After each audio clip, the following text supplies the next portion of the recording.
Question number 3. A large box is moving.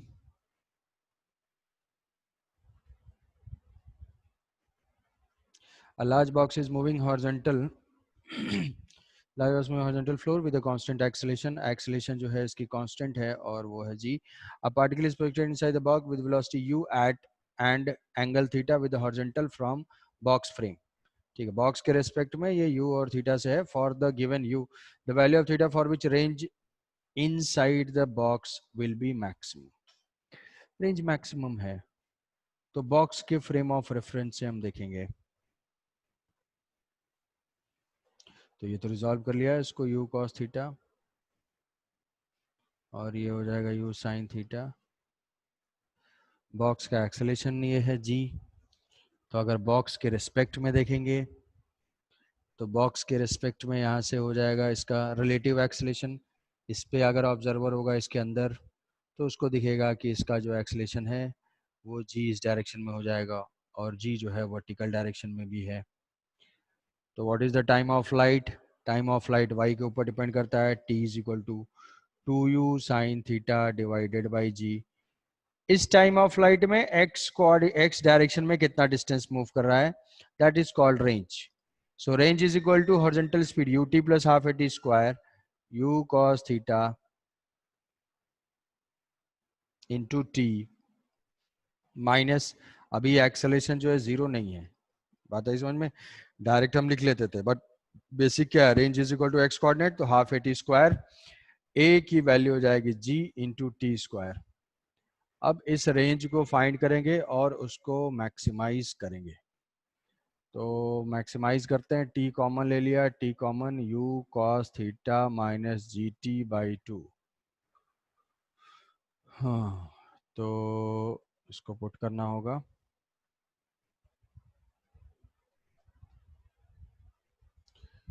Range is equal to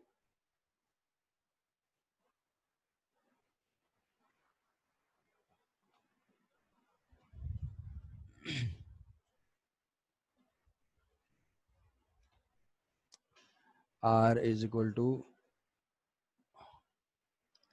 t मतलब 2u sine theta by g into u cos theta minus g into 2u sine theta by g. तो यहाँ से ये g और g cancel out हो गया, 2u sine theta.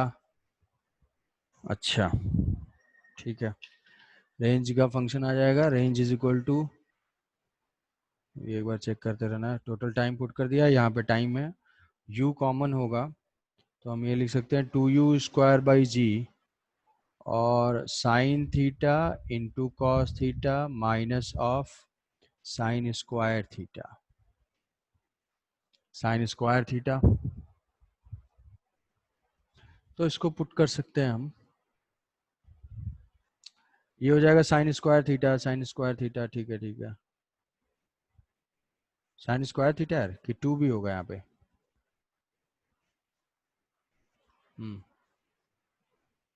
2 g cancel out हुआ, u common 2. तो इसको हम ऐसे लिख सकते हैं, r is equal to 2u square by g sine 2 theta divided by 2 minus 2 sine square theta. Range के लिए मैक्सिमम होना चाहिए, d r by d theta को जीरो कर देंगे, d r by d theta को जीरो करेंगे तो ये क्या हो जाएगा, साइन 2 थीटा का differentiation cos 2 theta into 2 divided by 2 cos 2 theta minus ये हो जाएगा 2 साइन स्क्वायर का differentiation 2 sine theta into cos theta is equal to 0. तो यहाँ से अगर देखते हैं तो ये कितना हो जाएगा, साइन 2 थीटा हो जाएगा. तो साइन, देखो भाई, cos 2 theta minus 2 sine 2 theta is equal to 0. तो यहाँ से कुछ आएगा, tan 2 theta is equal to 1/2.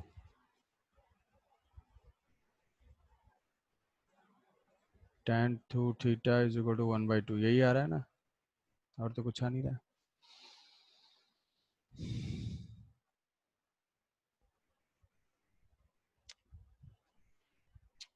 Range तो ये लिख लिया, you cos theta T half G T square, calculate the theta range inside the box will be maximum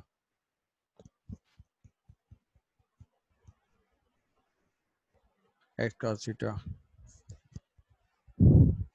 इसको अटेम्प्ट किया था तुम लोगों ने?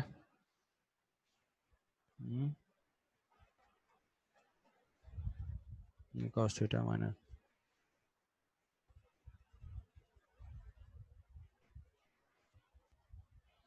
ये देखो कैलकुलेशन में कुछ तो गड़बड़ हुआ है इसमें, अदरवाइज तो अप्रोच तो यही रहेगी।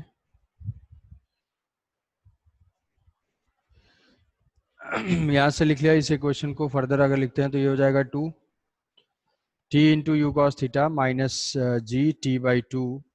तो t बाई टू यहाँ एक 2 रहेगा और ये 2 जो है इसके साथ कैंसिल आउट हो जाएगा, ये जी कैंसिल आउट होगा तो यहाँ पे 2 नहीं आएगा, यहाँ 2 नहीं आएगा, तो यहाँ पे 2 नहीं आएगा, यहाँ 2 नहीं आएगा, यहाँ पे 2 नहीं आया, तो ये आएगा और ये 1 आएगा। तो यहाँ से क्या आ जाएगा, tan 2 theta is equal to 1, मतलब 2 theta is equal to pi by 4, theta is equal to pi by 8।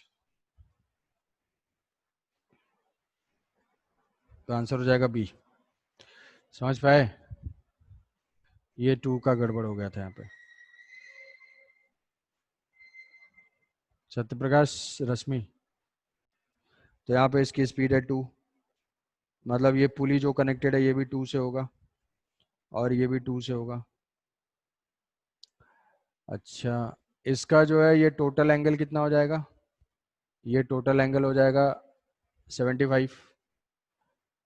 The magnitude of velocity of portion C D of the belt, belt ये जो है 15 डिग्री है, ये 15 डिग्री तो क्या है 60 हो जाएगा, ये एंगल 60 हो जाएगा। अब दिया हुआ है कि विद रिस्पेक्ट टू ए के रेस्पेक्ट में स्पीड है 2, ए के रेस्पेक्ट में स्पीड है 2, तो ए के रेस्पेक्ट में इसकी स्पीड है 2, ये है 2 पुली की, सी डी ए के रेस्पेक्ट में इसी के लॉन्ग जाएगा, इसी दोनों पुली के बीच में स्ट्रेट होगा, ये है 2। The magnitude of velocity of portion B, तो ये क्या है, velocity of C D with respect to A, मतलब velocity of C D minus velocity of A, हमें फाइंड करना है velocity of C D, that is equal to V C D A plus vector A. ये देखो ये इधर आ जाएगा, तो सी डी की वेलोसिटी क्या हो जाएगी, वो ए के रेस्पेक्ट में प्लस ए के साथ साथ, तो ये आ जाएगा ऐसे, है ना। तो क्या ये एंगल 120 हो जाएगा, क्योंकि ये एंगल 60 डिग्री हो गया, टोटल 180 होगा, तो ये 120 हो जाएगा। दो वेक्टर अगर 120 पे हों और उनका मैग्नीट्यूड सेम है तो वो कितना हो जाएगा, डी हो जाएगा, सेम आएगा। आया समझ में? वेलोसिटीज दोनों गिवन है, ए के रिस्पेक्ट में क्या है, और अब देखो तुम क्वेश्चन पढ़ने के साथ ही तुम्हारे दिमाग में चलता है ये क्या है, ऐसे क्यों, क्या। अरे जो चीजें गिवन है स्टेटमेंट में उसको डायग्राम में कन्वर्ट करो, पहला काम है ये। फिर इक्वेशंस, जो बेसिक इक्वेशंस लिखो, उसके बाद मैनिपुलेट करो। नेक्स्ट 5 के बाद नेक्स्ट क्या है, अभी 21 है, 21। तो ये जो है, सत्यप्रकाश समझ पा रहे हो? The other bank find the speed of the boat relative to the ground if relative to the ground के respect में find करना है, if its speed v with respect to river is 12, river के respect में है 12, मतलब v की value है 12 और u की वैल्यू है नहीं गिवन है, find the speed of boat, ठीक है, u की स्पीड तो गिवन नहीं है ऐसा कुछ, तो यहाँ रिवर के रेस्पेक्ट में ये वेलोसिटी मेंटेन करता है 12 पे, तो ये 12 हो गया। इस पे जो है ये वेक्टर ऐड होगा, ये ये वेक्टर ऐड होगा, ये रिजल्टेंट के डायरेक्शन में जाएगा, मतलब हमारी रिजल्टेंट वेलोसिटी इसी के लॉन्ग आएगी, इसके लॉन्ग आएगी, तो क्या ये एंगल बता पाओगे, क्या हमें ये ट्राइंगल नोन है, ये ट्राइंगल नोन है 60 है, ये है 80, तो क्या हो जाएगा, ये कुछ आ रहा है angle tan theta is equal to 3/4, तो ये 37, ये भी हो जाएगा क्या 37। ओहो, एक चीज गलत ये है कि ये एंगल 37 गिवन है, ये 37 गिवन है, तो ये हो जाएगा 53, ये 53 हो गया, और ये यहाँ से 37 है, तो ये हो जाएगा 90। मतलब ये अपने आप को 12 पे मेंटेन कर रहा है, ये हो जाएगा 53, ऐसे जा रहा है। तो रिवर की वेलोसिटी का वेक्टर इस पे ऐड हुआ, रिवर की वेलोसिटी का वेक्टर ऐड हुआ। क्या रिवर की स्पीड नोन है, नहीं, तो फाइंड करना है इसमें।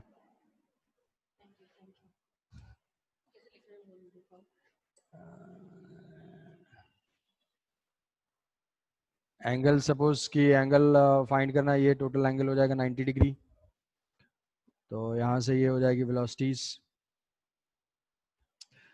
अब ये वाटर की वेलोसिटी और ये है इसकी बोट की वेलोसिटी, इस लाइन के लॉन्ग जा रहा है। तो एक पॉइंट बताया था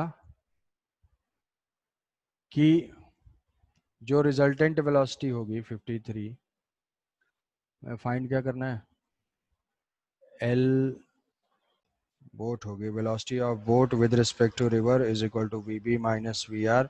तो जो वेलोसिटी ऑफ बोट होगी that is with respect to river plus v r, vector हम ऐड करेंगे, रिजल्टेंट इस डायरेक्शन में जा रहा है, तो हमारा रिजल्टेंट तो इसी के लॉन्ग आएगा ऐसे। तो ये 12 हुआ और ये u हुआ, ये हो जाएगी इसकी स्पीड। अब वो स्पीड फाइंड करने के लिए बताओ, कोई इनपुट, रश्मि, देखो डायग्राम देखो, ये उसकी स्पीड है 12, सर ये कंपोनेंट्स में ब्रेक करेंगे उसके हाँ, बाद नहीं, अरे वही वही ठीक, कंपोनेंट्स वाला जो बताया था, किसी डिजायर्ड लाइन के लॉन्ग अगर जाता है तो ये दो ही रिजल्टेंट के, दो ही वेक्टर का तो रिजल्टेंट है, एक ये u है, एक वेक्टर ये, और इस वेक्टर का रिजल्टेंट इस लाइन के लॉन्ग आ रहा है। मतलब रिजल्टेंट अगर इस लाइन के लॉन्ग आ रहा है तो इसके परपेंडिकुलर डायरेक्शन में कैंसिल आउट हो रहा है, तो ये तुम्हें दिखेगा कि ये तो ऑलरेडी परपेंडिकुलर ही है, ये जो है ये ऑलरेडी परपेंडिकुलर है। ये क्या है, ये 53 है, तो 53 तो u का एक कंपोनेंट हो जाएगा u cos 53, और ये हो जाएगा u sin 53, u sin 53, तो ये दोनों कैंसिल आउट हो रहे होंगे, इसके वजह से ये इधर जा रहा होगा, तो इसको इक्वेट कर देंगे, u sin 53 is equal to 12, तभी तो कैंसिल आउट होंगे, sin 53 ये हो जाएगा 4/5 इज इक्वल टू 12, तो ये हो जाएगा 3, तो u is equal to 15, u is equal to 15, तो u की स्पीड आ गई 15। तो अब हमें बोट के रिस्पेक्ट में फाइंड करना है, तो रिजल्टेंट स्पीड क्या हो जाएगी, वेक्टर वाइज ऐड कर दो, क्या अभी आंसर आ जाएगा कि यहाँ से ये तो 12 हमें ऐड करना है, रिवर का वेक्टर, रिवर का वेक्टर हमने फाइंड कर लिया कि ये 15 है, और ये जो है 53 पे था 12, 53 पे था 12, तो इधर रिजॉल्व कर लेंगे, cos cos 53.6, तो 7.2 cos 53 3/5, और ये हो जाएगा sine cos sine 12 sine 53, sine 53 हो जाएगा 0.8, 12 इंटू 0.8, ये हो जाएगा 12 इंटू 0.6, तो 7.2 9.6, इसका रिजल्टेंट ले लेंगे, यही हो जाएगी वेलोसिटी, 15 माइनस ये जो भी होगा कितना आ जाएगा, ये 8.4, 4.4 आएगा शायद, सर 5.4 है 5.4 5.4 5.4। तो रिजल्टेंट कितना आएगा इसका? स्पीड कुछ आएगा ये?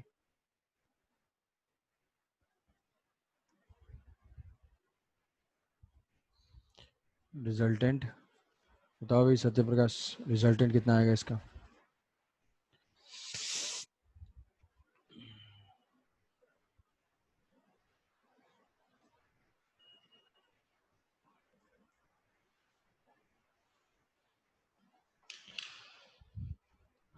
स्क्वायर करके इसको ऐड करना है तो ये हो जाएगा 5.4।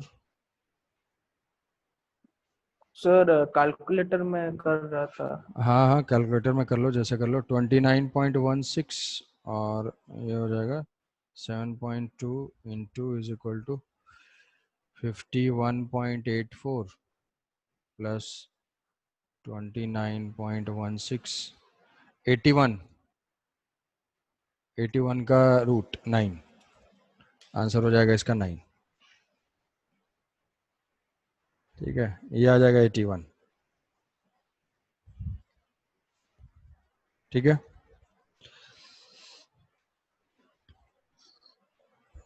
तो थोड़ा सा ये एप्लीकेशन वेक्टर डायग्राम फिर से देखो। जो की पॉइंट क्या है इसमें, वेक्टर डायग्राम। वेक्टर डायग्राम में एक और पॉइंट मैं बार बार एम्फोसाइज कर रहा हूँ कि किसी भी गिवन लाइन के लॉन्ग अगर जाएगा, पहले हमारे दो स्टैंडर्ड केस है। एक है कि शॉर्टेस्ट टाइम के लॉन्ग, एक है शॉर्टेस्ट पाथ के लॉन्ग। तो शॉर्टेस्ट टाइम में तो हमें कुछ करना नहीं है, पूरी वेलोसिटी उसी लाइन में हो। शॉर्टेस्ट पाथ का मतलब एग्जैक्टली ए बी लाइन हो। अब उस शॉर्टेस्ट पाथ में भी दो केसेस है कि या तो शॉर्टेस्ट पाथ में भी दो केसेस हैं, या तो अगर वेलोसिटी मैन की बहुत ज्यादा है, रिवर की बहुत ज्यादा है, तो वो ए बी के लॉन्ग जा पाएगा, ड्रिफ्ट जीरो होगा। बट अगर रिवर का फ्लो बहुत ज्यादा है तो ड्रिफ्ट जीरो नहीं हो पाएगा, जैसा कि इस केस में था। नेक्स्ट क्या है भाई? नेक्स्ट है 23 23 21 23। Train is moving along a straight line with a constant acceleration a. Boy standing in the train throws a ball forward with speed 10 meters per second at 60 degree to horizontal. The boy has to move forward by 1.5 meter inside the train to catch the ball back to the initial height. Back to the initial height. Back to the initial, the acceleration of the train in meter per second square. ठीक है, वही range वाला question है जो पहला question किया था, जो पहला जैसे मैक्सिमम रेंज के लिए सॉल्व किया वैसा ही एग्जैक्टली सेम टाइप का ये क्वेश्चन है।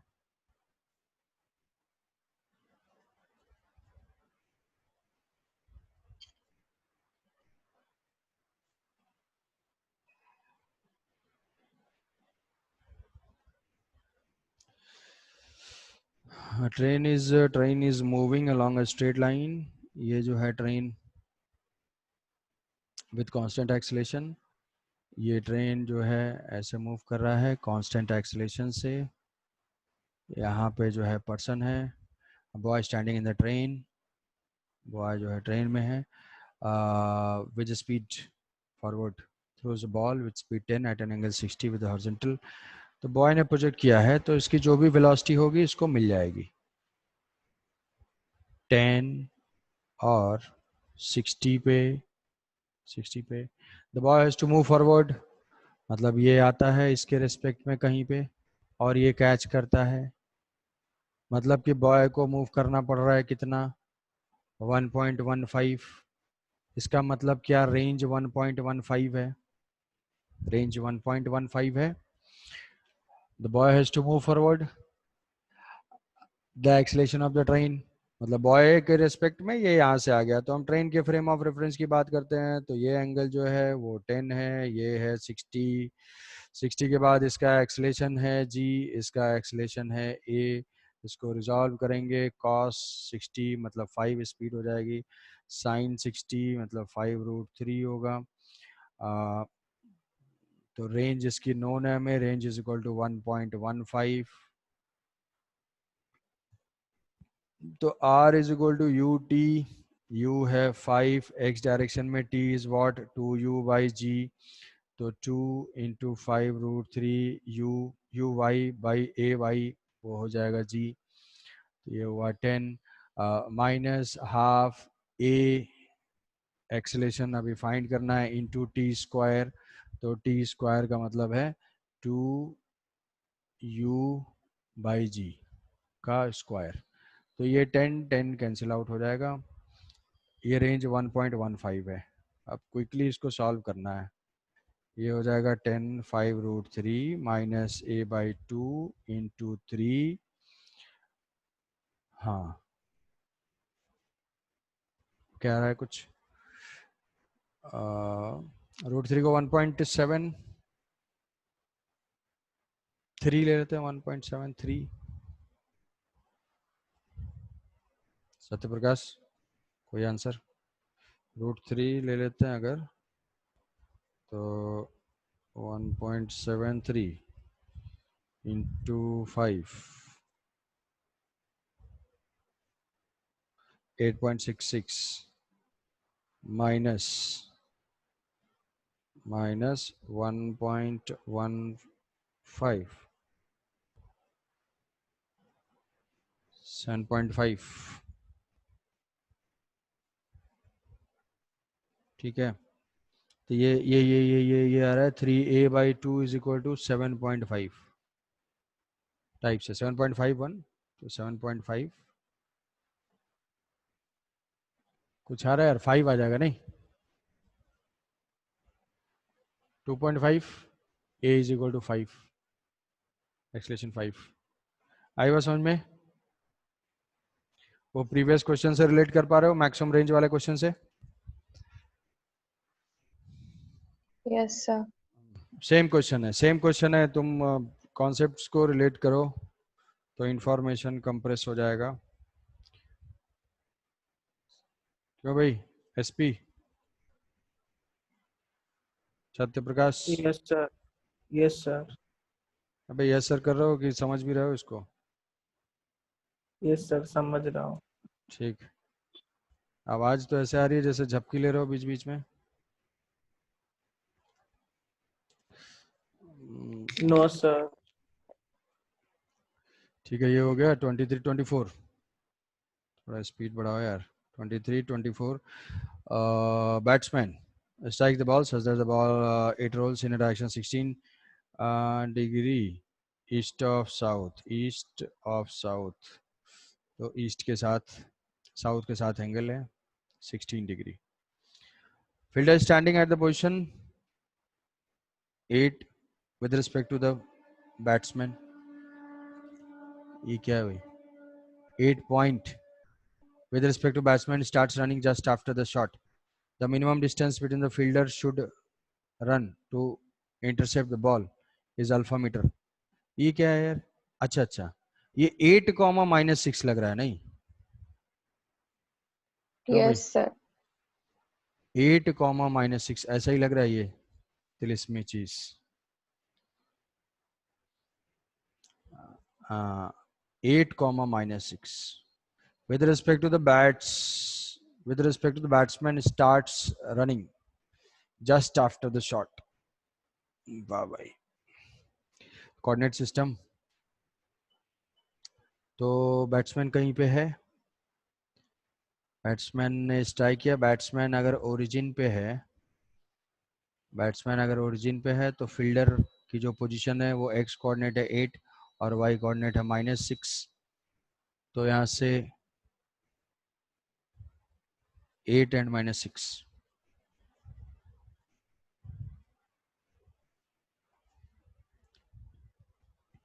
तो एक्स कोऑर्डिनेट 8 और ये है -6। क्या हुआ मैडम बताइए? इस पे ये लिख रहा है ना, ये स्क्रीन। हाँ हाँ हाँ,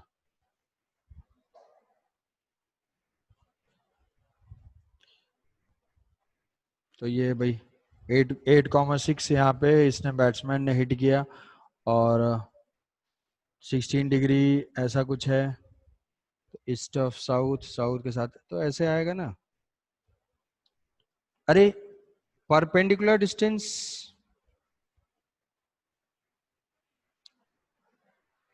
ये मुझे नहीं लग रहा है यार, इसमें कुछ है वो बहुत। The minimum distance with the fielder should run to intercept the ball is alpha. बस इसमें इतना ही दे रहा है ना, बस वो कहानी है कि इसने यहाँ से रोल कराया और पूछ रहा है कि मिनिमम फील्डर को कितना दौड़ना पड़ेगा बॉल को कैच करने के लिए। मतलब यहाँ से परपेंडिकुलर डिस्टेंस, परपेंडिकुलर डिस्टेंस के लिए तुम्हें इस पॉइंट से परपेंडिकुलर ड्रॉप करना है और थोड़ा ज्योमेट्री यूज करना है। 8 और 6 वाला है तो मुझे लग रहा है वही 3 4 37 53 वाला कोई एंगल होगा। और ये लाइन 16 है तो कुछ करना होगा इसको। ये हो जाना चाहिए यार, ये ज्योमेट्री से कर लोगे दोनों, कुछ नहीं है इसमें। बस ये पूछा minimum distance fielder should run, मतलब इसने बॉल को रोल किया इस डायरेक्शन में, फील्डर कहीं पे पोजीशनड है, मिनिमम डिस्टेंस क्या होगी, यहाँ से परपेंडिकुलर लाइन, यहाँ से हम इसको कर देंगे ज्वाइन। ये डिस्टेंस फाइंड करनी है। ये डिस्टेंस हाँ अगर सर। ये डिस्टेंस नोन सर। है ना, ये जी सर। ये एंगल आ जाएगा, ये एंगल तुम्हें पता हो जाएगा। डिस्टेंस ये क्या होगा, ये लाइन जो है हमें चाहिए होगी टोटल जो है जो भी है एंगल इसको निकाल लोगे। ये एंगल हमें गिवन है 16 डिग्री। तो ये ज्योमेट्री केवल यूज करना है, क्वेश्चन में कुछ है नहीं है, तो मैं ये छोड़ रहा हूँ, तुम लोग कर लोगे इसको। 27 एंड 30 तो ठीक है, डिस्कनेक्ट होगा। सत्य प्रकाश जल्दी से ज्वाइन हो गए, समझे।